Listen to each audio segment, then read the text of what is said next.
Okay, so mabilis na update lang sa BTC kasi nagkakaroon tayo ng malakas na push sa ngayong araw na to, no? Bago mag weekends. So, anong araw na ngayon? Friday, no? Friday. At meron pa tayong around 12 hours, 13 hours, tama. So, magsa 7 PM na, mamaya pang 8 AM ang start ng weekend candles.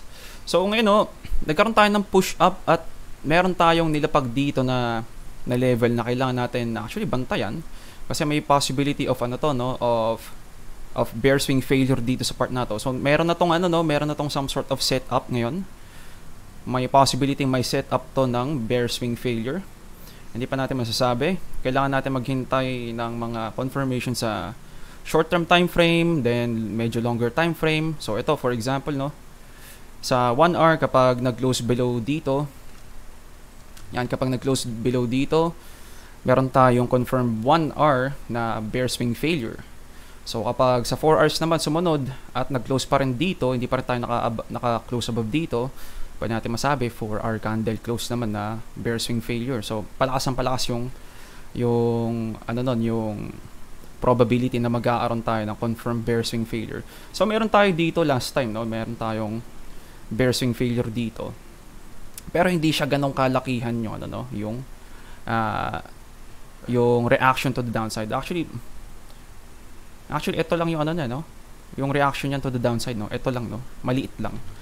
So kung titignan natin dito, may possibility na baka mukha tong may probability of 5 wave counts.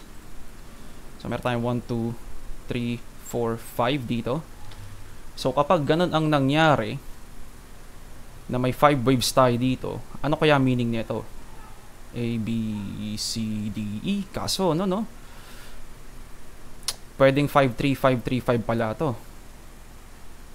No, pwede tong 5-3, 5-3-5 kasi meron tayong some sort of dito. Pwede natin mabilang some sort of 5 waves to. 1, 2, 3, 4, 5. Pwede natin mabilang to as some sort of 1, 2, 3, 4, 5. So, pwedeng tumataas yung probability na leading diagonal siya, no? So, kapag meron tayong leading diagonal dito, pwede tayong maka-expect na mag-aaroon tayo ng dump dito eventually. At mag-fake breakdown. At possibly, mag-aaroon tayo ng impulsive move na third wave. Possible kasi meron tayong potential na 5, 3, 5, 3, 5 dito, no? Possible yun, possible. Pero sabihin natin, mukha bang kaso may news kasi dito, no? So hindi natin masabi ng 100% na gaton kasi pwede rin to makita as some sort of ABC at rin pwede rin makita to as ABC na puro 3 waves lang. So hindi natin masasabi, pero inaabangan natin dito, no? In case na itong move na to impulsive. So makikita natin sa sa dito sa third wave malakas yung push down. Pwede tayong maka-expect diyan na itong pump na to pwedeng retracement lang. Okay? So titignan natin kung saan tayo pwede mag-retrace. Check natin. Dito sa taas hanggang dito sa ilalim. Pinpoint accuracy niya na napuntahan ang 786. So actually, medyo ina-expect ko mga bandang 0.88. Pero, since meron tayong meron tayong level dito at meron tayong some sort of medyo may pagka-fake pump dito na pump and dump dito, pwede natin ma-expect na may kukunin na some sort of liquidity dito or baka dito pa. No? Pero dito siya nag-reject. So, double check natin. No, pwedeng dito rin yan, no? Pwedeng dito rin yan. At meron tayong some sort of resistance dito sa ngayon. So, sa ngayon, medyo, tingnan natin ang 15 minutes natin. Medyo, di pa naman ganun kalakasan ng dump. Pero nakakita tayo ng bearish divergence sa 15 minutes. Which is, hindi naman ganun kalaking indication to. So, possibly, may maliit na dump dito. Kung bullish tayo, may maliit na dump dito bago mag-continue. Kung bullish siya. tingnan natin kung meron pa tayong iba pang divergences. So ito wala, no? Wala. Meron ba to? Oh, wala to, no? Wala. Tingnan natin dito sa pump na to. So higher high to, no? Medyo lower high na to. Tapos ito higher high. Okay. So medyo may slight bearish divergence tayo, slight lang sa 1 hour. Hindi pa nagko-close to, so hindi pa confirmed 'yon. 4 hours. Ang 4 hours natin goods pa. Hindi pa kailangan natin mahintay ang 8 PM nito para mag-close kasi pag nag-close to ng ganito nang hindi tayo nakakita ng bullish divergence, I mean bearish divergence, pwede natin masabi may some sort of bullishness pa to. Okay? At baka mag-push up pa higher. No? At doon natin maaabangan yung 0.88. Okay? Pero sa ngayon may set up tayo ng potential bearish ang tawag dito? Bear swing failure dito sa point na to. Yan, bear swing failure. Kapag nag-close tayo below, makaka-expect tayo ng maliit na dump or possibly malakas na dump. Pero dapat may some sort of reaction to dito sa area to. Okay? So yun yung aabangan natin ng reaction to the downside. So meron pa tayong isa pang kailangan tignan.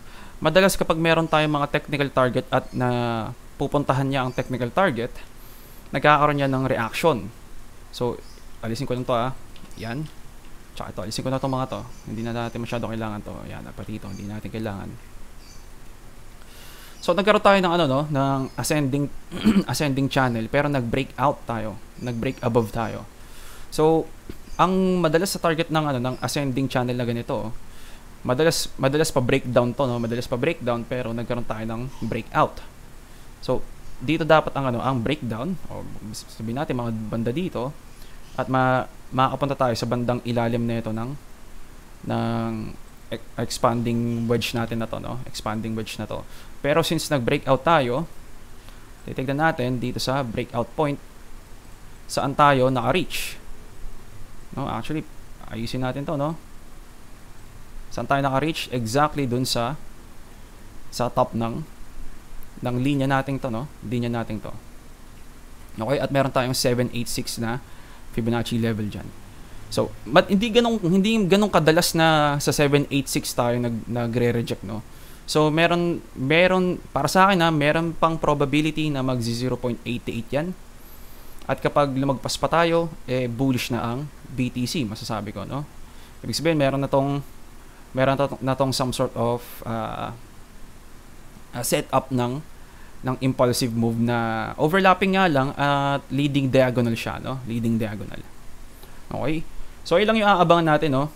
Kasi ang kakalabasan niya, no? In case na leading diagonal talaga to, itong part na to, baka tamang A, B, C correction, flat na flat correction. Pero ito lang yung problema ko dito, no? Mukha tong hindi, mukha tong hindi 3 waves, itong B wave, no? Kasi kapag meron tayong B wave, dapat corrective move na 3 waves lang to, or pwedeng yung tinatawag na triangle wave. Kaso wala tayong makitang triangle dito. Wala tayong makitang triangle. Ang itsura dapat niya parang rising wedge na ganyan. Parang ganito, no? Parang ganyang rising wedge. Drawing ko lang pero wala akong pinpoint na mga candles dyan. Pero dapat makakita tayo ng ganito. At nafe-feel niya yung laman nito. Nafe-feel niya yung empty space niyan. So medyo to, no? Para sa akin hanggang ngayon 50-50 pa rin to. Etong structure na to, 50-50 pa rin. Kasi ito hindi nagbibigay ng high confidence na corrective move ang B. Kasi no, pwedeng expanded flat correction to na higher high. Actually, expanded flat correction. Hindi siya expanded flat, no? Para tong no? Running flat correction, pero ang running flat correction 335 lang to, no? 335 lang.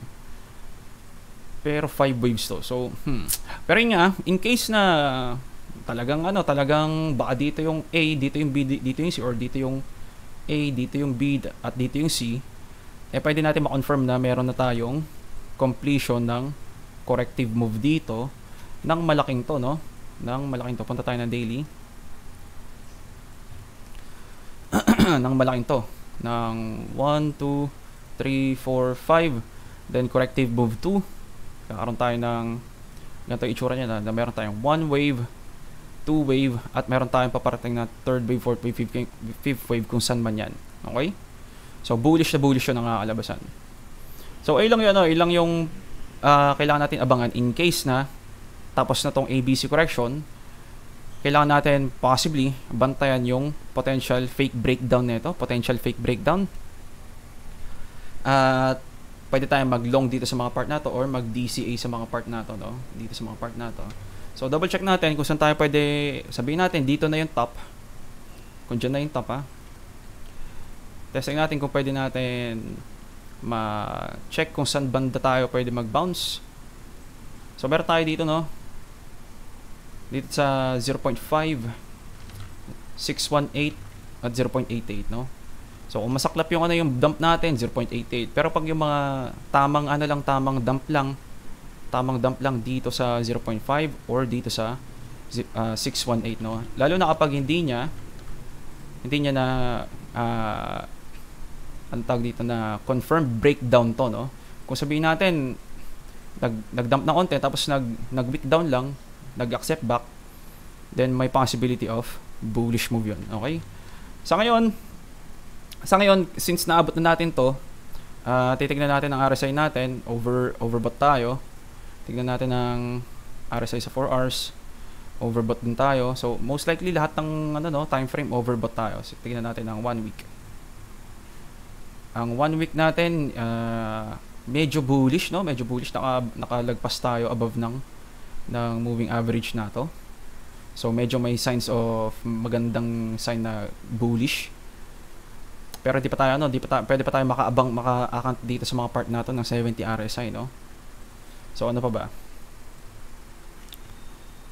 So ayun siguro update natin, no? Mapapansin natin dito, no? Hindi pa confirmed to sa ngayon. Etong kung magbe-breakout ba to, kasi kapag nag-breakout to, may possibility na etong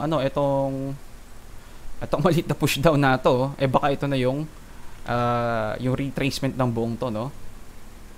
No, kaso 382 lang to, no? 382 lang to. So medyo kulang. So makaka-expect, pwede naman may mga times na nangyayari to, no? Kaso parang medyo kulang to. So may expect ko mga banda dito pa sa 0.5 or dito sa 618 talaga, pero hindi natin masasabi. Depende yan sa price action talaga.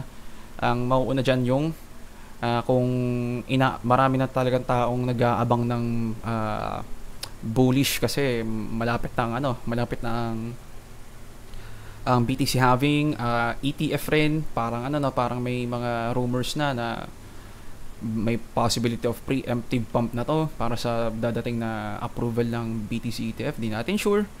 Walang confirmation, wala pang news. Hindi pa na-approve, okay? So double check.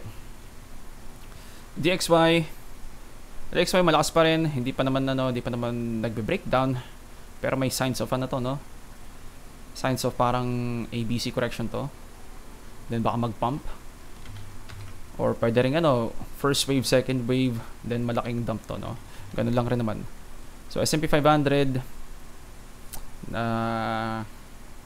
hindi magandang itsura ng S&P 500 kasi nasa ilalim na naman tayo ng level na to. So ito meron tayong A-wave dito. At ando doon tayo sa ilalim nun. So medyo di pa ganun kaganda. Ang BTC naman natin medyo somehow maganda pa. 50-50 nga lang ang hanggalaw sa ngayon, no, sa nakikita ko. Kasi possibility of ABCD ito na baka nag-higher high ng konti para sa ABCD, A, B, C, D, E, then magda-dump para sa para sa first wave, second wave, third wave, or yung ABC correction lang na ABC na depende kung saan siya magla-landing. Kung i-check natin 1.272 hanggang 1.618, no? Yan, hanggang dito 1.272, 22k, 1.618, 20k. Basically dun sa mga area na kung nasaan ang CME gap natin. So tingnan natin ang CME gap natin. Ang gulo ng ano ko ng CME gap. Pupunta tayo ng daily. Daily. Alisin natin to mga to. Yan. Alisin natin to mga to. Meron pa tayong CME gap dito sa 21,120 at 23,55. No? So basically ando dun sa around ng 1.272 at 1.618 target kung magre-reject na tayo dito sa point na to, no? Dito sa point na to. Okay? So may possibility tayong mag-dump dito para masabi natin, okay, meron tayong ganito ang ganito ang ano ang bilang nito. Na meron tayong first wave, meron tayong second wave at mas malaking third, fourth, fifth to. Pero masasabi ko, no, mas preferred ko yung ano, no, yung lower low to. So pakita ko lang mabilis So sa mga hindi nakapanood last time ng ano to. Yan. Ng mga possibility ng move ng BTC. So meron tayong ano, no, meron tayong 1 2 3 at currently para maging bullish tayo, kailangan ang wave nito parang ganito, 4 then 5 na final wave ng bullish market cycle nato, no? Para masabi natin meron tayong paparating na higher high. Pero ang problema kasi dito, no, kapag ganito ang structure nito, kasi ganito to, no, ABC correction na ano na expanded flat correction or irregular flat correction, then masasabi natin kompleto na tong fourth wave and then may fifth wave tayo. Ang problema, etong buong to kailangan mag-retrace nito. Magre-retrace to ng malalim siguro kasi etong buong to isang buong market cycle. So parang ganyan, sabihin natin, example lang. So pwede tayo maka-expect ng 0.5 or baka lower low dito sa previous low na to, ganyan. Pero after pa mag-pump, no? So ay lang yung parang ang medyo downside ng kung ngayon na tayo magiging bullish. Meron din naman yung yung kung maglo-lower low tayo at hindi ganito ang wave count, meron tayong 4 then 5 at itong part na to 1 2 3 4 5 na mukha tong 5 wave counts kasi wala tayong makikita dito, no, overlaps. Wala tayong overlaps dito, no. Pwede ba maging falling wedge to? Parang pwede naman, no? Or expanding wedge. Baka ABCDE lang rin naman to. So hindi natin masasabi, no? Kasi kulang rin to, no? Or baka ganito to. Tignan lang natin, i-check lang natin kung may possibility. So pwede to maging falling wedge. Ang problema lang, hindi ko gusto yung malaking space na to. May malaki tayong space dito. Madalas kapag meron tayong mga pattern excuse me, pag may mga pattern tayo, madalas na-feel yung buong pattern na yun, no? So dapat ang itsura nito parang ganito, ganyan, tsaka ganyan bago mag-pump, no? So ayun lang yan yung medyo hindi ko gusto dito sa part na to. In case na kung ABC, kung corrective move talaga to at etong move pataas na to ay bullish na, ayun lang yung concern ko kasi parang hindi sure. So maraming maraming probabilities sa ngayon. At eto nga yung 5 waves na to, since nakakita tayo ng 5 waves dito, no, na 1 2 3 4 5 dito, may expect natin dyan baka itong move na to some sort of ABC correction na malaki para sa malaking A B C correction pang lower low. Kapag nangyari yun, dudugo yung market talaga. So hindi ko lang masasabi kung ganun ba talaga ang structure na ginagawa nito, pero meron tayong idea na pwedeng mangyari yon dito, no? Pwedeng mangyari dito kasi meron tayong 5 waves. Madalas kapag may 5 waves tayo, nag-e-end tayo sa 5 waves din. Kasi ang mga impulses natin at mga correction natin, ang ending nun lagi, ang 5th wave or ang C wave, which is 5 wave counts lagi. So ang C wave, 5 wave counts lagi. So kaya possible na ABC na to, pero may possibility rin na kung A wave to, B wave to, dapat may 5 waves pababa to. Okay? So ay lang yung concern ko. At hindi natin sure sa ngayon kung totally bullish na to. Actually, tignan natin yung volume, no? Last one na to, last one. Volume.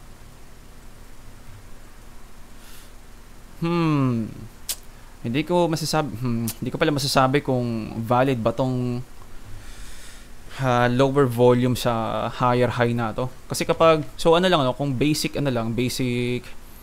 charting lang. Kapag nakakita tayo ng lower volume sa higher high, nag-i-indicate yun na medyo wala nang interesadong pumasok dito sa mga area to, no?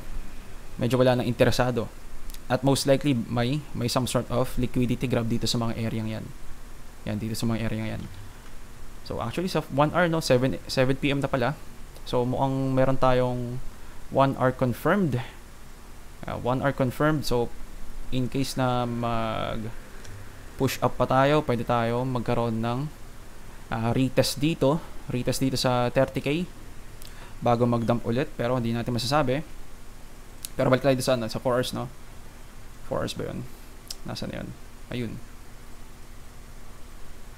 So etong move na ito, no, medyo in terms of volume parang pahina, pero yun nga, kasi may news kasi dito, no? Pwede rin natin ma-argue na baka bullish to, kasi makikita natin ang volume natin pataas at suportado ang pump na to. Okay, kung hindi natin isasama to as some sort of parang news or fake news, rumors, no? So expected na magkakaroon tayo ng malalaking volume sa mga rumors or news, no? Or kung ano man klaseng pwedeng sabihin natin, baka FUD, pwedeng manipulation, hindi natin masasabi. So ayun, siguro update natin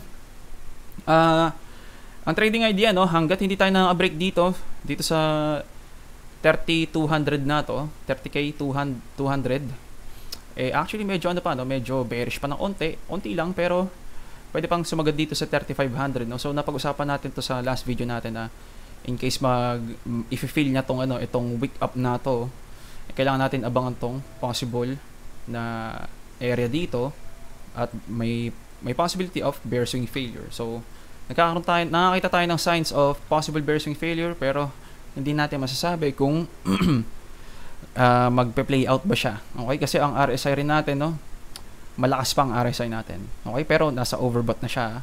Pwedeng magstay above to ng matagal dito. So medyo delikado rin ang no. Ang longs, obviously hindi na masyado maganda maglong dito, no, kasi nasa resistance tayo. Pero yung short medyo somehow risky, masasabi ko. Somehow risky sa ngayon, kasi pwede pa tayo pump papunta dito sa ascending or ascending expanding wedge natin dito, no. Pwede pa isagad dito yan. Okay, at baka doon pa lang makikita yung tig 3 waves na meron tayong. Ito na lang gagamitin ko, no. 1 2 3 1 2 3 1 2 3 1 2 3, at baka ito yung 1 2 3. Okay, baka yan yung 1 2 3, so kailangan natin mag-ingat. Pwedeng dito na yung pangatlo, pwedeng dito pa sa taas yung pangatlo. Okay, so ilang siguro update natin. Ingat sa trades at GG's boys.